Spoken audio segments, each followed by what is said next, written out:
School के ज़माने में मेरी नानी जो है ना वो चाहती थी कि मैं पायलट।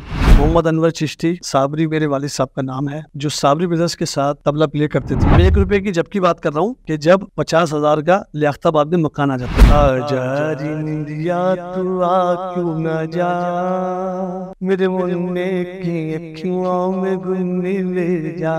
हमने साबरी और मैं हम बचपन से एक स्कूल में पढ़ते थे, चिल्ड्रन मॉडल एकेडमी स्कूल। आजकल के जो नाटक हैं वो उनका जो एम है ना, वो जो सुन रहे हैं इनको, वो बड़े अजीब है। वो कहीं से भी शुरू हो जाते हैं, तो इसलिए वो भी कहीं से शुरू हो जाते हैं। एक नाटका है खुर्शीद अहमद, उसका पूरी जिंदगी में वो कभी अगर बेसुरा हुआ हो तो बता दें। हमारे बुजुर्गों ने हमें बताया है कि जो गायकी है वो पैदा हुई है हिंदुस्तान, ठीक है, पंजाब में हुई जवान और सिंध में हुई है बूढ़ी। आज तक मैंने कोई कलाम सही नहीं पढ़ा, मुझे कुछ ना कुछ उस पर कमी महसूस होती है।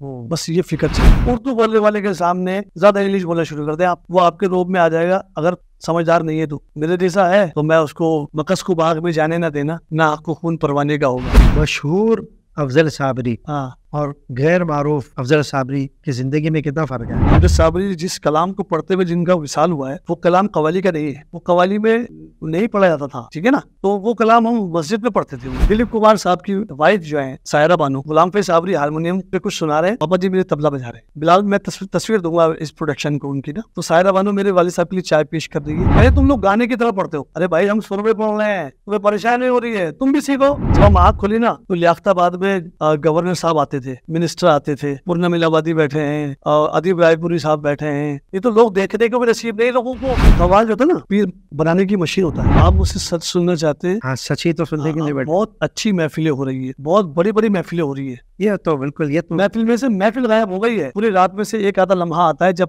महफिल को कोशिश करता हूँ कि उस बारगाह में कुछ पेश कर दूं। तो पैसा भी बहुत जरूरी चीज है, इसलिए मैं बहुत सारे लेता हूँ, पहले ही ले लेता हूँ। महफिल में आके जेब की तरफ देखूंगी। पीटीवी ने मुझे बुलाया, अमीन नेमन साहब जीएम साहब थे। उन्होंने कहा जितने भी आर्टिस्ट थे, जितने भी उस वक्त के लोग थे, परवेज मुशर्रफ का दौर आया। उन्होंने बोला कि भाई पाकिस्तान की जो चेहरा बन रहा है वो बन रहा है दहशतगर्द। उस टाइम पे दहशतगर्दी बहुत ज्यादा थी। जरूर आज से पहले की बात बता रहा हूँ। तो आप अफजल भाई, हमने सबसे ना ये सवाल किया है, इसका हल क्या है? मैंने कहा जी सिवाय सूफीइज्म के सिवाय कोई और रास्ता नहीं है आपको सीधा करने का। आप मेरे ख्वाजा की बात करते हैं। हमें तो अभी चांद पे जाना पड़ेगा, चांद पे जाएंगे इंशाल्लाह। अब लोग चांद पे पहुंच गए।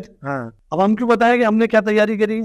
तैयारी तो हमने भी की हुई। ये बात मजाक की जरूर है, लेकिन जो लोग साउंड पे डिपेंड कर रहे हैं ना, वो कम वक्त के नातखा हैं। न समझो कुछ तो सब कुछ मैं ही मैं हूँ, न समझो कुछ तो सब कुछ मैं ही मैं हूँ, अगर समझो खुदा है मेरे।